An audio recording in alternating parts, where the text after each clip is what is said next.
శ్రీ లక్ష్మీ పద్మావతి సమేత శ్రీ వెంకటేశ్వర స్వామివారి వైకుంఠపురం దేవస్థానంలో శ్రీవారి వార్షిక బ్రహ్మోత్సవాలు ఘనంగా ప్రారంభమయ్యాయి. ఉత్సవాల సందర్భంగా విశేష పూజా కార్యక్రమాలు నిర్వహించారు. తెనాలిలో ప్రసిద్ధి చెందిన వైకుంఠపురం క్షేత్రంలో శ్రీవారి వార్షిక బ్రహ్మోత్సవాలు శనివారం ఘనంగా ప్రారంభమయ్యాయి. నేటి నుండి 31వ తేదీ వరకు వారం రోజుల పాటు ఉత్సవాలను నిర్వహించేందుకు ఆలయంలో ఏర్పాట్లు చేశారు. ఆలయ ధర్మకర్తల మండలి చైర్మన్ కుంభం సాయిబాబు, సహాయ కమిషనర్ ఎం తిమ్మానాయుడు పర్యవేక్షణలో బ్రహ్మోత్సవాలు ప్రారంభమయ్యాయి. ఉత్సవాలలో భాగంగా ఉదయం నుండి శ్రీ లక్ష్మీ పద్మావతి సమేత శ్రీ వెంకటేశ్వర స్వామి వారికి విశేష అభిషేకాలు, పూజా కార్యక్రమాలు జరిగాయి.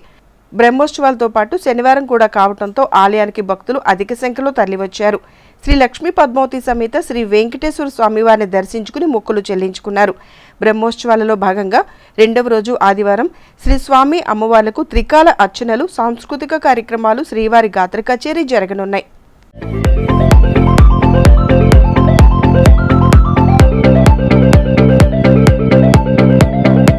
Please subscribe to our YouTube channel.